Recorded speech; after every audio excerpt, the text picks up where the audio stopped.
बोले श्री प्राणनाथ प्यारे की जय, सतगुरु महाराज जी की जय, सतगुरु श्री रामचंद्र महाराज जी आपकी सदा शरण। बंदो सतगुरु चरण करो सुबेन प्रणाम।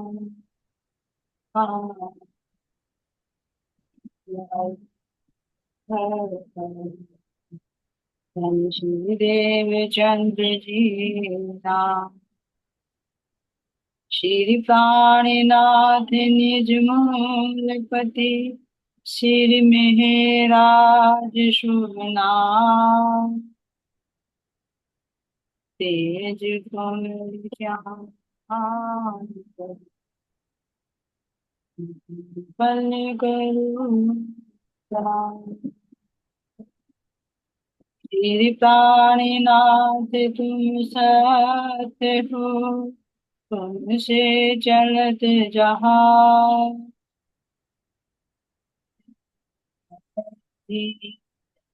करने नहीं पावे की बात कहाँ की बात। बोले श्री प्राणनाथ प्यारे के जय, धाम के धन्य के सर्व सुंदर प्राणनाथ प्यारे आप सबके धाम में तंग विराजित। नाम लेता नाम लेकर के लिए चढ़ने को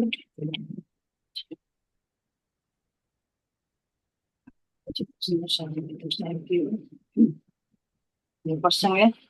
इस प्रसंग से सुंदर साथ जी महाराज जी की विनम्रता का पता चलता है। इतने छोटे छोटे से प्रसंग है, हर एक प्रसंगों में महाराज जी का इनका हृदय कितना कोमल था, कितने विनम्र थे, कितने प्रेम की प्रतिमूर्ति थे। इन सब घटनाओं से हमें पता चलता है। तो महाराज जी इसमें एक प्रसंग वर्णन कर रही है कि सबको पता तो रहता था सुंदर साथ को, भाई महाराज जी आश्रम में रहते हैं, तो जैसे कितने सुंदर साथ कहते कि भाई हमने महाराज जी की बहुत जगह प्रशंसा सुनी, आश्रम के बारे में सुना, उनकी महिमा के बारे में सुना, तो जो भी प्रभावित हुआ वो वहां पर आ। तो एक बार की क्या प्रसंग कह रहे हैं कि कुछ सुंदर साथ महाराज जी की प्रशंसा सुनकर आए आश्रम में कि चलो भाई हम भी उनके दर्शन कर कर आए। केवल उन्होंने सुना सुना था, पहचान नहीं थी। तो जैसे ही वे आए यहाँ पर महाराज जी को देखने के लिए, सुनने के लिए, तो यहाँ पर कुछ दूरी आकर मिले। जैसे आसपास में शेरपुर ये होता है ना, जड़ोदा है ना, जड़ोदा, और यहाँ से थोड़े से आगे से चलकर चल देते हैं पैदल पैदल, क्योंकि पैदल का तो रास्ता है वहीं पर ही।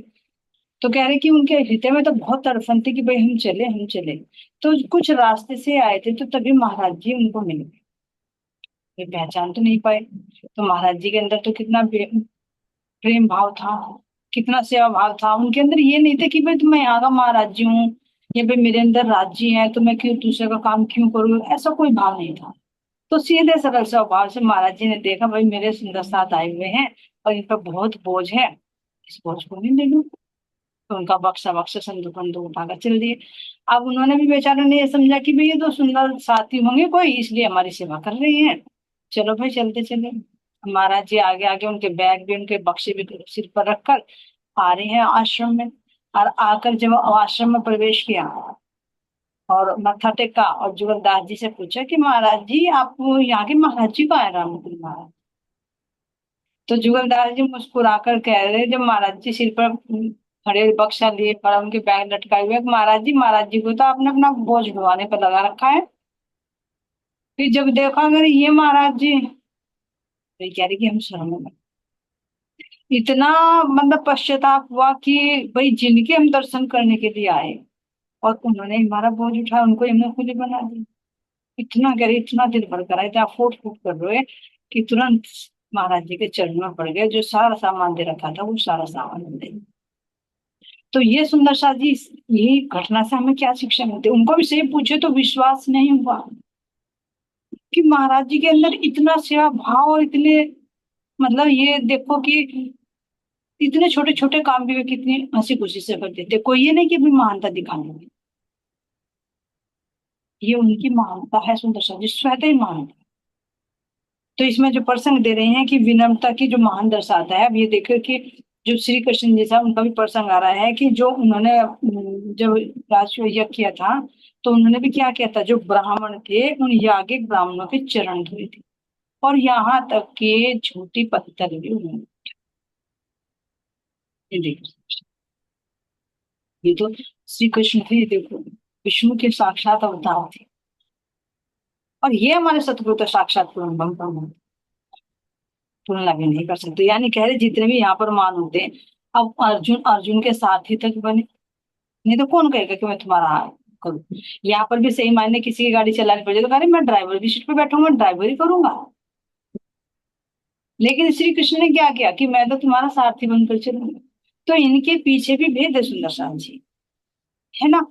इनके पीछे क्या भेद है कि सारथी श्री कृष्ण क्यों बने, क्योंकि वास्तव में है ही वे हमारे सारथी को दिखाने के लिए, कि जब हम अपने आप को सौंप देंगे, हम संसार को छोड़कर एक परमात्मा को चुनेंगे, जैसे अर्जुन ने श्री सेना को छोड़कर श्री कृष्ण को चुना, तो वे क्यों नहीं उनके सारथी बनेंगे। यही तो हमारे इस कह रहे ना, मैं अधीन करनी नहीं, बहादुरी की तरह।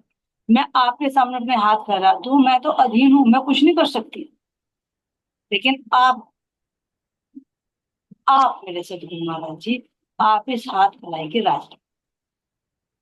तो यही सुंदर साथ जी, देखो जब सुंदर साथ भाव में भरकर चलेंगे, समर्पण करेंगे, तो क्या सतगुरु उनका बोझ नहीं उठाएंगे, क्या हमारे कर्मों का बोझ नहीं उठा रहे। पीछे भी प्रहलाद में सोन वर्षा में भी हुआ, फिर यहाँ पर भी हुआ था, किस तरह से वो लक्कड़ उठाते थे, सारा बोझ महाराज जी उठाते, लेकिन हमें पता नहीं होता। चाहे हमारा लौकिक हो और चाहे हमारा आध्यात्मिक हो, सारा बोझ हमारे सतगुरु ही वहन कर रहे हैं। हमारा तो एक भ्रम है। क्यों कहा है भी महाराज जी ने भेद खोल दिया, ताकि तुम्हें ये ना लगे, तुम्हारे भी अंदर ये भार आ जाए कि हम कर रहे हैं, लेकिन करने वाला तो मैं हूं। तो उसको उस आध्यात्मिक लीला को बाहर में भी प्रकट करके दिखा दे। तो ये इनकी महानता, नहीं तो बाहर में भी कोई नहीं कर सकता सुदर्शन। और इतना ही कह रहे कि जो बुद्ध थे उन्होंने भी अपने एक जो वृद्ध शिष्य थे, कह रहे कि वो वृद्ध शिष्य को नहला रहे थे, जो मल मूत्र में चला रहता था, शिष्य था वो। और यहाँ के अगर देखे गुरु गुरु तो आ जाते हैं अंदर जिसके, तो ये भी कहेंगे अरे कोई मेरी बराबरी गद्दी पर ना बैठ जाए। गद्दी पे तो छोड़ो, जिस चारपाई पर मैं बैठी हूँ, अगर उस चारपाई पर भी बराबर में कोई ना बैठ जाए, क्यों, अगर बैठ गया तो भैया मेरी इज्जत कम हो जाए। तो ये देखो कितना अंतर है उसमें। क्यों, क्योंकि सदगुरु मेरे साक्षात प्रेम कृष्ण। तो ऐसे ही सुंदर साथ जी, ये तो एक इससे महाराज जी के छोटे छोटे प्रसंग है ना, इनमें देखना कि महाराज जी के अंदर कितना विनम्र भाव था। अब ऐसे ही कह रहे हैं यहाँ पर कि एक बार जब सतगुरु दादा गुरु नारायण दास जी का शरीर छोड़ने का समय आया, धाम गमन का, तो उन्होंने भी किसी और को याद नहीं किया, जैसे सबको ये परिवार वालों को कोई किसी को याद करता, कोई किसी को, तो उन्होंने केवल याद किया तो सतगुरु महाराज जी। और जैसे उन्हें लगा आभास हुआ, तो वे तुरंत सोनगिरी के लिए चल गए। तो कह रहे हैं यहाँ पर कि सूचना पाकर महाराज जी सोनगिरी पहुंचे, और उन्हें जब देखा दादा गुरु ने, तो बहुत प्रसन्न। और कह रहे हैं कि विक्रम संवत 1996 बैसाख शुदी अष्टमी के दिन मंगलवार को उन्होंने अपनी लीला छिपी सतगुरु को। तो उन्हीं के ही उपलक्ष्य में देखो इसकी इतना श्रद्धा भाव, गुरु के प्रति कितना समर्पण है, ये दिखा रहे हैं। पहले तो हमने पूरी बीतक में देखा है, जो सतगुरु ने कह दिया वो ब्रह्म वाक्य, अगर ये भी कह दिया कि मरना है तो मरना है, आगे पीछे की कोई नहीं सोची। और आखिर में भी कहा कि जब मेरे सतगुरु ने बुलाया तो मैं तुरंत सब कुछ छोड़कर चल पड़ा। तो कह रहे कि सतगुरु का विरह कितना कष्टकारी होते थे, जिन्होंने हमें हाथ पकड़ कर चलना सिखाया हो। यहाँ के माता पिता को भी देखिए सुंदर साथ जी, जो लौकिक होते हैं, जो चलना सिखाते हैं, खाना पीना अपने पैरों पर खड़ा करते हैं, अगर वे भी साथ छोड़ दे तो कितना कष्ट। पति पत्नी का साथ होता है, कुछ ही साल का होता है, कितना कष्ट होता है। ये तो आत्मा से परमात्मा का संबंध है। अगर सतगुरु जी, सतगुरु ने हमें आध्यात्मिक राह पर चलना सिखाया, जो 84 लाख योनियों के हमें बंधन से छुड़वा दिया, अगर वे साथ छोड़े तो कितना कष्ट होगा। भले ही वो अंदर में है, साथ में है, लेकिन फिर भी बाहर से तन का बिछोड़। तो कह रहे हैं यहाँ पर कि सतगुरु का बिछोड़ बहुत कष्टकारी हुआ, और जागने लीला का तो उन्होंने आदेश दे ही दिया था। सतगुरु महाराज जी ने उसी आदेश को अपने शिरोधार्य किया, और वहां से फिर चल देते हैं। तो जो जितना भी है, जितने भी सुंदर साथ फिर रहे, चाहे सोनगिरी को चाहे गई भी हो, उन सब ने सतगुरु महाराज जी के अंदर ही दादा गुरु जी के दर्शन किए। जैसे अभी पीछे पढ़ा था ना कि दादी माँ ने बीच में क्यों नहीं उतारे, क्योंकि उन्हें साक्षात उसी तन से महाराज जी के अंदर नजर, इसीलिए मैं प्रणाम करती थी। इसका कारण ये सम्मान। तो यहाँ सुंदर साथ जी ये कह रहे हैं कि उनके अंदर श्रद्धा भावना रखी, क्योंकि गुरु विदिता की इसी तरह से वे लीला करेंगे तो सतगुरु महाराज जी पर ही वो श्रद्धा सबकी नीत। तो यहाँ कह रहे हैं कि एक बार क्या है, विक्रम संवत 1010, अगर ईस्वी सन ले तो 1954 में, कह रहे एक विचित्र घटना। क्या विचित्र घटना हो कि अबोहर निवासी अमरलाल सेठी, वर्णन नहीं आया, अबोहर निवासी अमरलाल सेठी जी की जो बुआ थी विद्यावती देवी, वे सहारनपुर में रहती। सहारनपुर में काफी सुंदर साथ के नाम आ रहे हैं, मुजाहिदपुरवा, मुरलीपुरवा, सहारनपुरवा, है ना। तो कह रहे परमहंस रामरतन महाराज जी पर उनकी पूरी श्रद्धा थी। अब श्रद्धा होगी तो उनको तो पता ही है कि भाई उनके अंदर क्या क्या शक्तियां विद्यमान है। तो कह रहे कि उनकी जो तीसरी पुत्री थी वो 4 साल की थी, तो उनकी पीठ में कुबड़ था। ठीक है सुनो, उनकी पीठ में कुबड़ था। ये प्रसंग हमने अभी तक में नहीं सुने पीछे। ये जो नए प्रसंग मिले हैं, सुंदर साथ जी नए प्रसंग क्यों दे रही हूँ मैं, क्योंकि ये जो राजन स्वामी जी हैं, इन्होंने जो अभी तक लिख रखी प्रेम का चांद, उसमें इन्होंने दी है। तो ये इससे अलग है, तो मैंने सोचा कि इनको भी हम जरूर श्रवण करें, क्योंकि सारी घटनाएं तो कह रही कि लिखी नहीं जाती। जैसे हमारी मूल बीतक है, कुछ प्रसंग इसमें से होते तो कुछ प्रसंग अलग बीतकों से भी मिलते। इसी तरह से ये प्रसंग इसमें नहीं आ रहे हैं, तो मैं प्रेम के चांद में से इनको ले रही हूँ। तो इसमें कह रहे हैं कि जो अबोहर निवासी अमरलाल सेठी थे, तो उनकी बुआ रहती थी विद्यावती सहारनपुर। तो उनके जो बच्चे थे, तीसरी पुत्री थी, जब वो 4 साल की हुई तो उसके पीठ में क्या था, कुबड़ापन था। अब देखो बेटी के पीठ में कुबड़ापन हो तो माँ को या परिवार वालों को तो आगे की चिंता पहले होने लगती, भाई इसको कैसे विवाह करेंगे, कैसे वो करेंगे। तो ऐसे ही उनको चिंता थी, तो उन्होंने डॉक्टर को दिखाकर प्लास्टर वगैरह करा लिया, जैसे करा लेते सर्जरी कि भाई उतर जाए तो थोड़ा सा प्लास्टर करा दो, सब कुछ करा दो। लेकिन जब प्लास्टर कटा तो उसके बाद भी कोहर झुका, तो अब उसके आगे तो कोई इलाज नहीं। तो उनको तो बहुत चिंता हुई। अब जब कह रहे हैं कि जब महाराज जी उसी समय कहाँ गए हुए थे, सहारनपुर में ही मटिया महल में, जो अंती बाई का मुकाम, यानी जहां उन्होंने घर में ही मंदिर बना रखा है, वो मटिया महल में पड़ता है ना, आपने तो देखा ही होगा। तो अंतीबाई के यहाँ गए हुए थे, तो वे अंतीबाई के घर में ही जो सेवा पूजा पद रखी थी, वहां महाराज जी कई कई दिन रह लेते थे, है ना। तभी तो उनका बेटा जो अमरनाथ था, अभी पीछे सुना ना, वो इसलिए तो इच्छा करता था, और रंग पर रंग चढ़ गया। उनकी पुत्र वधु सामग्री महाराज जी की शरण में आ गई। तो कह रहे जब एक दिन जब महाराज जी अंतीबाई के घर पर आए हुए थे, तो विद्यामती उनके पास आई, उनके चरणों में पड़कर प्रणाम किया कि महाराज जी देखो, आपके सिवा मुझे और कोई नहीं, आप मुझे पता सब कुछ कर सकते, पहले जहां तक मेरी दौड़ थी मैंने की, मैंने डॉक्टर से इलाज करा, सब इलाज कर लिया, लेकिन अब मेरे से इसका कुबड़ ये देखा नहीं जाता। कह रहे हैं या तो इस लड़की को ठीक करो या इसे दुनिया से विदा कर दीजिए, बस ये मेरी एक अर्जी है। अब जब बात होगी, दिल लिखेगी और अंदर में श्रद्धा भाव हो, तो क्या सतगुरु महाराज जी नहीं सुनेंगे, सुनेंगे। तो कह रहे सतगुरु महाराज जी मुस्कुरा कर बोले, क्या बोले कि एक उपजा इधर आ। उपजा ही कहकर महाराज जी ने, जो वो आई महाराज जी के पास, ओ तो धीरे से उसकी पीठ पर महाराज जी ने थपकी दी, उपजा चल खड़ी हो। तो कह रहे हैं कि इतना करते जैसे उन्होंने थपकी दी, तो ये थपकी ऐसी मानो कि पूरी ही संसार की ये औषधि, क्यों, क्योंकि सतगुरु की कृपा है इसमें। तो इतना करते कह रहे हैं कि जैसे महाराज जी का हस्त कमल उनकी पीठ से स्पर्श हुआ, तो उसका सारा कुबड़ उसी समय बिल्कुल ठीक। ये देखो क्या कहेंगे, चमत्कार है, वास्तव में सत्य है, परमात्मा सत्य गुरु सत्य है, तो उनका चमत्कार भी सत्य है, झूठा नहीं। तो ये कुंवर ठीक कर दिया। तो कह रहे भाई इस ऐसे चमत्कार को देखकर देखो, इस जगह अपने आप को खड़ा करके देखिए, अगर अपने बच्चे का इस तरह से एकदम ठीक हो जाए, जहां पर डॉक्टरी इलाज भी फेल हो गए, वहां सतगुरु की कृपा काम करे, तो कितना हृदय भरकर आएगा, कितनी खुशी की लहर दौड़े। तो क्या है, इस चमत्कार को देख कर तो वो बहुत ही खुश हो गई, है ना, और इतनी प्रसन्न हुई, इतना प्रसन्न हुई कि ये होगा कि मेरे घर तो साक्षात परमात्मा पधारे रहे हैं, जो जहां ठीक नहीं हो रही थी वो बीमारी मेरे सतगुरु ने ठीक कर दी। और कहा कि मैं तो सुन रही थी आज तक कि मैं प्राणनाथ जी, लेकिन आज तो मेरे घर साक्षात प्राणनाथ जी विराजमान है, धामधनी विराजमान है।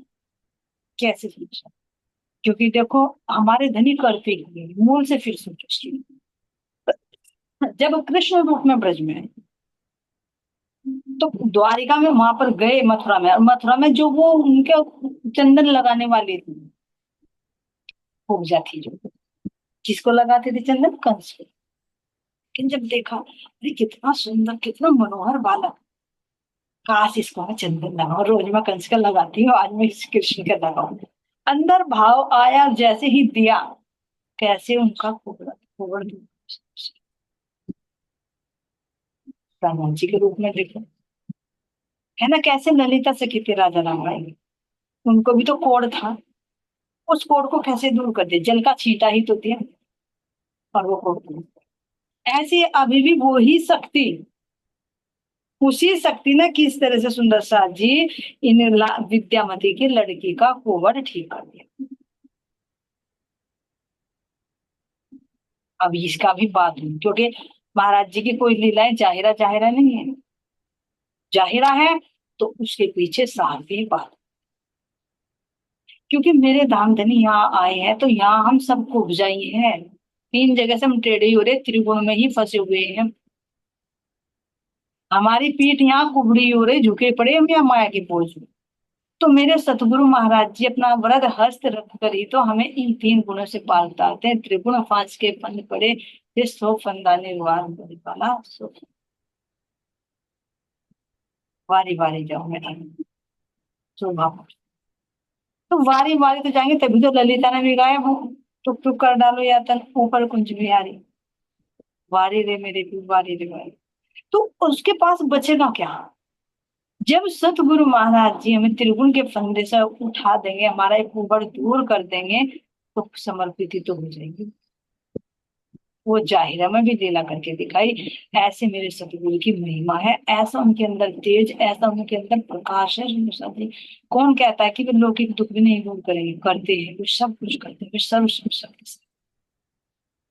तो वही लीला तो दोहरा कर दिखाई हम, जो ब्रज में की, तीसरे दिन में जो पांचवा दिन रूहों का उसमें की,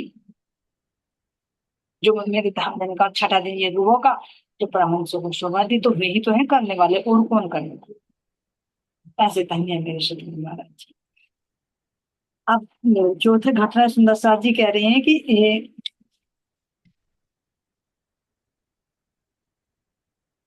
प्रेम ही जीवन का सार है, प्रेम भक्ति से रहित जीवन, प्रेम का महत्व, सतगुरु महाराज जी के अंदर शिष्यों के प्रति भी प्रेम, सुंदर साथ के प्रति भी प्रेम, हालांकि शिष्य तो समझते ही नहीं थे, मानते, अगर शिष्य समझते तो अपने आप को गुरु मानते, गुरु मानते तो उनको ऊंचा मत चाहिए।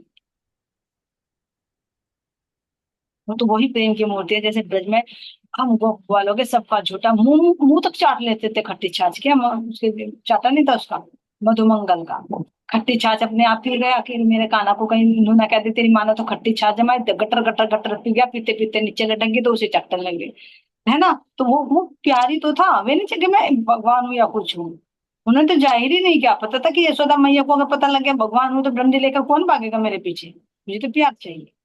तो इसी तरह से इस रूप में भी प्यार मेरे सुंदर साथी, तो अपने सुंदर साथ के प्रति भी प्रेम, अपने सतगुरु के प्रति भी प्रेम, और अपने इन तीर्थों के प्रति भी कितना भक्ति, उसको दर्शाती। कह रहे प्रेम का जीवन का सार है प्रेमी, प्रेम भक्ति से रहित जीवन वास्तव में निरर्थक है, बेकार है, जिस हृदय में प्रेम नहीं है, सतगुरु का प्रेम नहीं है, धामधनी का प्रेम नहीं है, वो जीवन ही वास्तव में निरर्थक है। तो यह कार्य सम्मान की चिंता करने वाला प्रेम से दूर ही रहता है, ये ध्यान देना सुनो सुनो। प्रेम सम्मान की चिंता करने वाला, कि भाई मेरे से सब नीचे रहे, मुझे ऊंचा पद दिया जाए। तो सही पूछे तो वो प्रेम से वंचित रहता है। इसका तो साक्षात उदाहरण देखा नहीं, प्रत्यक्ष नहीं देखा। कैसे, मान लीजिए अगर हम स्कूल में पढ़ा रहे हैं, तो एक रेपुटेशन होती है कि भाई हाँ टीचर है, मैम है और बच्चे हैं। लेकिन कभी कभी दिल ऐसा करता है कि बच्चे जो लुका छिपी खेल रहे हैं, जो झूला झूलते हैं, उनके साथ में मस्ती करे। लेकिन नहीं, क्या कहेगा एक, अरे ये नहीं, बच्चों के साथ में तो खेलना उचित नहीं। तो क्या हुआ, एक सम्मान की बात आई ना। तो उस प्रेम को देखते तो रहते हैं, लेकिन उससे वंचित रह जाए। ऐसे सुंदर साथ जी अपने सुंदर साथ। अगर हमारे अंदर मान सम्मान की बात है, तो क्या कर सोचेंगे, हमारा पद ऊंचा हो औरों का नीचा हो। तो वो प्रेम भाव नहीं मिलेगा, एक द्वैत की लाइन खड़ी हो जाएगी बीच। अगर हाँ प्यार चाहिए तो एक रूप होकर प्यार मिल सकता है, समभाव में प्रेम मिल सकता है। और सतगुरु महाराज जी ने यही रास्ता। तो यहाँ कह रहे हैं कि जैसे शरद पूर्णिमा पर महाराज जी जाते ही थे हर वर्ष। मैं कह रहे हैं, जैसे भी वार्षिक उत्सव होता था शरद पूर्णिमा पर, रास की रात्रि में पूर्णिमा पर, तो महाराज जी हमेशा जाते थे। उनकी मान्यता थी कि इस दरबार में संसार में परम धाम का आनंद दिलाने वाला, यह जो दरबार है ना, इस संसार में परम धाम का आनंद दिलाने वाला द्वार है। यानी यहाँ पर ये जागनी रात जो खेली जाती है, तो परम धाम का आनंद, परम धाम का रस मिलता है। इसीलिए महाराज जी हर वर्ष शरद पूर्णिमा पर जाते। और हमारी क्या मान्यता हो जाती है सुंदर शाह जी, सही बताएं।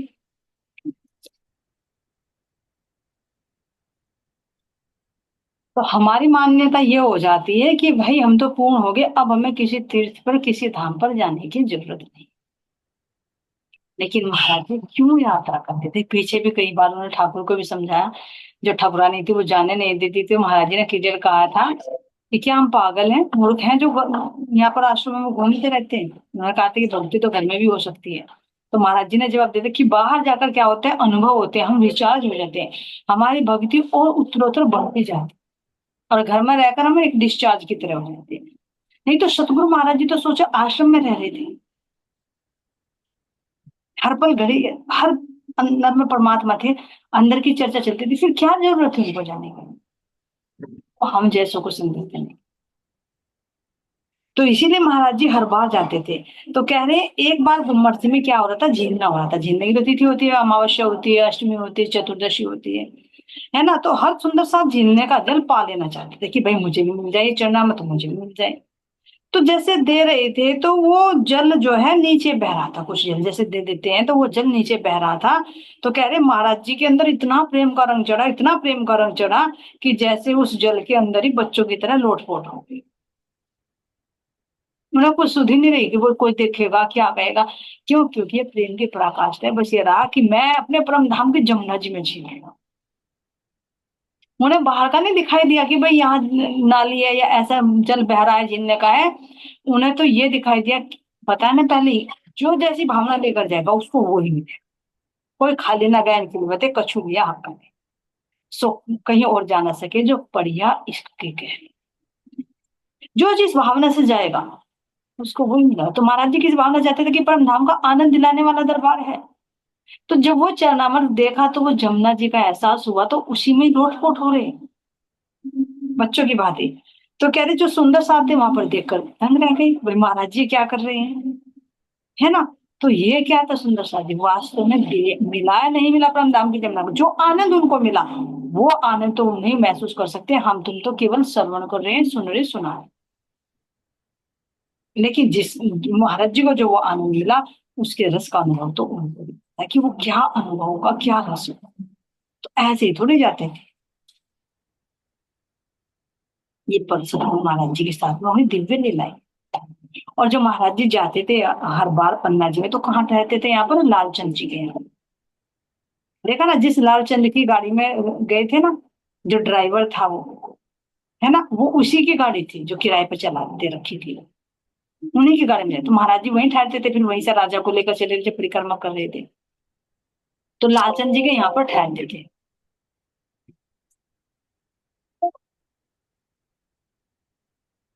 स्विच ऑन करते, वहां गेट बंद कर दिया, ध्यान देना। तो यहाँ कह रहे हैं कि सन 1956 ईस्वी में जब वहां जाते थे, तो 1956 में जब महाराज जी वहां पर गए, तो कह रहे वहां पर कोई भी लंगर की व्यवस्था नहीं थी। सब अपना भोजन अपने आप बनाते और अपने आप खाते। अब जो बाहर जा रहे हैं इनकी व्यवस्था वो तो आराम से कर लेंगे, लेकिन जो सुंदर साथ बाहर से जाएगा उनके सामने तो बहुत परेशानी होती है। अभी भी है कई जगह, हमारा वृंदावन में मंदिर है, वहां पर भी वही व्यवस्था है कि भाई अपने अपने सब, वो अपने कक्ष में बना रहा, वो अपने कक्ष में बना रहा, कोई बाहर से आया भाई बनाओ और खाओ। तो कितना समय जाता, उसको दिखा रहे हैं यहाँ पर। कह रहे 1956 से पहले पन्ना जी में कोई लंगर की व्यवस्था नहीं थी। सब अपना अपना बनाते थे खाते थे, और तो उसमें टाइम भी बहुत ज्यादा लग जाता था। तो जब महाराज जी वहां पर गए, तो महाराज जी ने सुंदर साथ से विचार विमर्श और सोचा कि भाई यहाँ लंगर की व्यवस्था करा दे। जो कोई भाई गरीब सुंदर साथ आता है, कोई तो बाहर खा लेता है, कोई बनवा कर खा लेता है जान पहचान वाला, लेकिन जो गरीब सुंदर साथ है वो क्या करे। तो महाराज जी ने जैसे ही कहा कि भाई व्यवस्था की जाए लंगर की, तो सब ने हाँ कर दी। तो महाराज जी के कर कमलों से यहाँ पे लंगर की व्यवस्था शुरू है। क्यों? क्योंकि महाराज जी को लगा कि भाई सब अपना अपना भोजन बनाते हैं तो बहुत समय हो जाता है, और जो समय भोजन बनाने में जाता है, तो वो फिर एक साथ भोजन बन जाए तो समय बचेगा, तो वो अपनी वाणी चर्चा में लगाए, अपने ध्यान भक्ति में लगाए। तो बचत होती है ना समय की। कोई कार्य मिलकर किया जाता है तो वास्तव में उसमें बचत ही होती है समय की। और अलग अलग करेंगे तो समय ज्यादा लगता है। तो इसी तरह से यहाँ पर क्या है सुंदर साथ जी की, सन 1956 में विजयदशमी का दिन जब खड़क भेंट की जाती है ना, जब का प्रसंग है ये, उनको क्या दिया, विजयदशमी के दिन से शुरू हुआ, और जो लंगर सतगुरु महाराज जी की कृपा से आज भी अनवरत चल रहा है। आज भी पहली रसोई हमारे यही शेरपुर धाम से ही पन्ना जी के लिए जाती है। बोले श्री सतगुरु महाराज जी की जय, हम के धनी की जय। तो सुंदर साथ जी सतगुरु महाराज जी का बाहर का लंगर भी और अंदर का लंगर भी चल रहा है। ये नहीं कि बाहर ही बाहर का, अंदर का लंगर। अब हम कौन सा लंगर छीन रहे हैं? अंदर का महाराज जी तो दे रहे हैं। भंडारे और रसोई कौन चल रही है? ये अंदर की सतगुरु महाराज जी की कृपा से तो चल रही है। तो बाहर से भी धन धन और अंदर से भी धन। तो यहाँ पर कह रही हैं कि एक और घटना यहीं पर थी शरद पूर्णिमा की। एक तो ये झील लगी हुई, सतगुरु महाराज जी जो लोटपोट हो गए, है ना, और उसी के समय फिर जब दशहरे के बाद में ये लंगर की व्यवस्था शुरू हो गई। अब महाराज जी कहाँ पर रहते थे और कहाँ मिलते थे उसका प्रसंग बता रहे हैं। शरद पूर्णिमा पर ही महाराज जी वहीं गए हुए थे, त्रयोदशी का दिन था।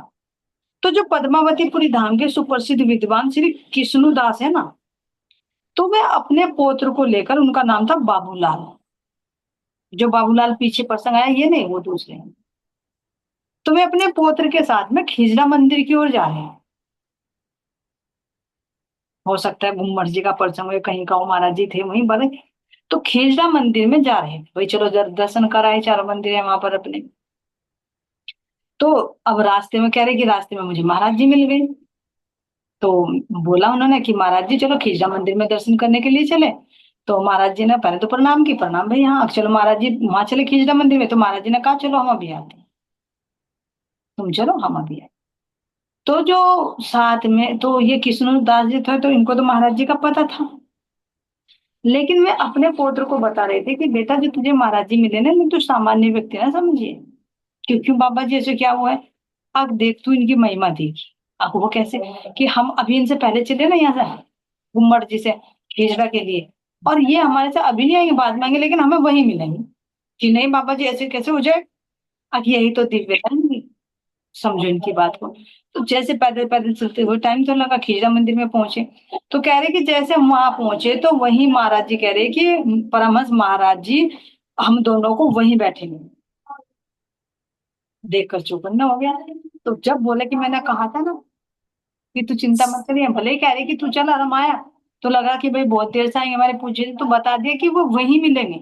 तो ये देखो सुंदर साथ जी, उनकी चाल भी कोई लौकिक चाल भी हमारे जैसी नहीं, आध्यात्मिक चाल तो है ही नहीं हमारे जैसी, लेकिन लौकिक चाल भी हमारे जैसी नहीं है उनकी। ध्यान देना, क्योंकि उनके अंदर वही शक्ति विराजमान है। तो इन चीजों को देखकर कैसे दंग रहे। ध्यान आ रहा ना कैसे कि पहले तो महाराज जी ने बताया था, पहले कितनी चाल थी कि हम 7 दिन दूर तय कर लेते। जब जगन्नाथ यात्रा के लिए माई के साथ मिले थे ना, तो उन्होंने पूछा कि हम भी जा रहे हैं कि आप भी चले, कि आप कितने चलते हो? अजी हम तो 4 कोस चलते हैं, आप हम तो 7 कोस चल रहे हैं। अजी 7 कोस हम तो नहीं चल पाएंगे आपके साथ में। वो चाल क्या थी, कैसे उसने मंगलवार को धमकी दी थी, महाराज जी कितनी स्पीड से चले, ऐसे लगा कि जैसे पैर जमीन पर छू ही ना रहे हो। तो कौन थी वो, जंगलों जंगलों चल देती, तो कौन शक्ति थी उनके अंदर? पहले ही एक तो वो हनुमान जी की शक्ति थी, जो बता ना कि जंगल जंगल चले, तो फिर कोई वो नहीं, शिव जी उनके अंदर है, हनुमान जी उनके अंदर है, और असराफिल जबराइल उनके अंदर, साक्षात देखे तो पूर्ण परमात्मा की शक्ति उनके अंदर है। तो वो जो जबराइल फरिश्ता जो उड़ा कर ले जा सकता है, तो ये देखो सुंदर साथ जी क्या बल होगा। तो यहाँ की दूरी क्या उन्हें तय करने में टाइम लगेगा? नहीं लगेगा। ऐसे ही इस भव सागर से पार निकलने में भी यहाँ से परमधाम की दूरी तय करने में टाइम नहीं लगेगा। एक चींटी की चाल हो जाती है जीव की, कि ऐसे इतने चले इतने चले इतने चले, लेकिन कह रहे कि आत्मा की चाल तो पंछी की चाल होती है, वो उड़कर चली जाती है, 1 मिनट में नहीं। तभी तो कहा कि जब मोहम्मद साहब को महराज हुआ, दीदार हुआ, तो कैसे कि उन्होंने उठकर देखा कि मेरी आसन की गर्मी भी नहीं गई, जिसमें हाथ धोए थे वजू किया था, वो जल भी हिल रहा था, इतने में 10,000 हड़प सुनकर वापस भी लौट आए। तो यानी कि इतनी देर लगती है दीदार होने में, ज्यादा टाइम नहीं है। ऐसे सतगुरु महाराज जी के बाहर की चाल फिर क्या नॉर्मल रहेगी? जो साक्षात पूर्ण। तो इन घटनाओं से महाराज जी की और महिमा का पता चलता है कि उनके अंदर कौन कौन सी शक्तियां विद्यमान है, जिनका शब्दों में बयान नहीं किया जा सकता। सुंदर सा ये विशेषता है महाराज जी की। अब यहाँ बता रही है सुंदर साथ जी, महाराज जी के ही बारे में बता रही है कि उनकी कैसी कैसी लीला। कह रही यहाँ पर कि एक बार क्या था यहाँ पर।